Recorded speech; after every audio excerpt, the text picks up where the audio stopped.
2026 ഒരു നല്ല വർഷമാവണമെങ്കിൽ നമുക്ക് ഇപ്പോഴേ ചില കാര്യങ്ങൾ ചെയ്യാനുണ്ട്.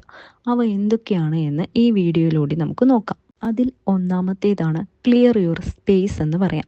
അതായത് ഉപയോഗിക്കാത്ത സാധനങ്ങൾ ജീവിതത്തിൽ നിന്നും ഒഴിവാക്കി പുതിയ ഊർജത്തെ നമുക്ക് സ്വാഗതം ചെയ്യാം.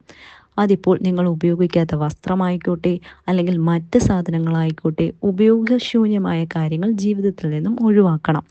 പൊട്ടിയതോ കീറിയതോ ആയിട്ടുള്ള ഒരു സാധനങ്ങളും നിങ്ങൾ സൂക്ഷിക്കാൻ പാടില്ല. പൊട്ടിയ പാത്രങ്ങൾ, കണ്ണാടികൾ എന്നിവയെല്ലാം ഉപേക്ഷിക്കുക.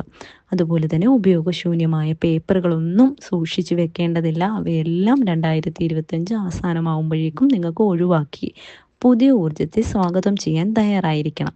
ഇതുപോലെ വീട്ടിൽ നിന്നും മുറികളിൽ നിന്നും ആവശ്യമില്ലാത്ത എല്ലാ സാധനങ്ങളും ഒഴിവാക്കി ക്ലീൻ ചെയ്യാം.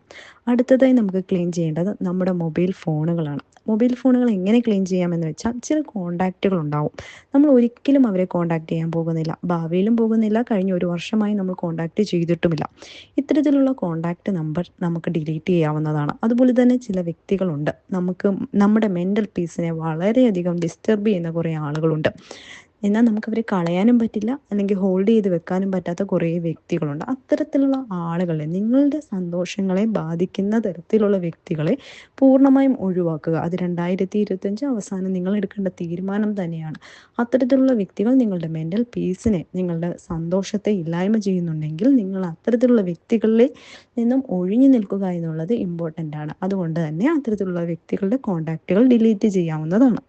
അടുത്തതായി നമുക്ക് ചെയ്യാൻ കഴിയുന്നത് പ്രകൃതിയുമായി കുറേയധികം സമയം സ്പെൻഡ് ചെയ്യുക എന്നുള്ളതാണ്. ഇതങ്ങനെ ആരും ചെയ്യാത്ത കാര്യമാണ്. എന്നാൽ നമുക്ക് തിരക്കുകളിൽ നിന്നെല്ലാം മാറി 2025 അവസാന സമയമാകുമ്പോഴേക്കും പ്രകൃതിയുമായി കൂടുതൽ അടുക്കാം. ഇങ്ങനെ അടുക്കുന്നത് നിങ്ങളുടെ ചിന്തകളെയും നിങ്ങളുടെ വ്യക്തിത്വത്തെയും ഒക്കെ വളരെയധികം ഉയർച്ചയിലെത്തിക്കാൻ സാധിക്കും. ഈ ഉയർച്ചയുണ്ടെങ്കിൽ 2026 നിങ്ങൾക്ക് നല്ലൊരു വർഷമായി മാറും. അതുകൊണ്ട് തന്നെ രാവിലെ ഒന്നെങ്കിൽ നിങ്ങൾക്ക് നടക്കാൻ പോകാം. നടക്കുമ്പോൾ മറ്റുള്ള കാര്യങ്ങൾ ചിന്തിക്കാതെ പ്രകൃതിയെ നോക്കി, അല്ലെങ്കിൽ പ്രകൃതിയിൽ നടക്കുന്ന കാര്യങ്ങൾ കണ്ടുകൊണ്ട് നടക്കുകയാണെന്നുണ്ടെങ്കിൽ നിങ്ങൾക്ക് കൂടുതൽ നിങ്ങളുടെ ചിന്തകൾ ക്ലിയർ ആക്കാൻ സാധിക്കും.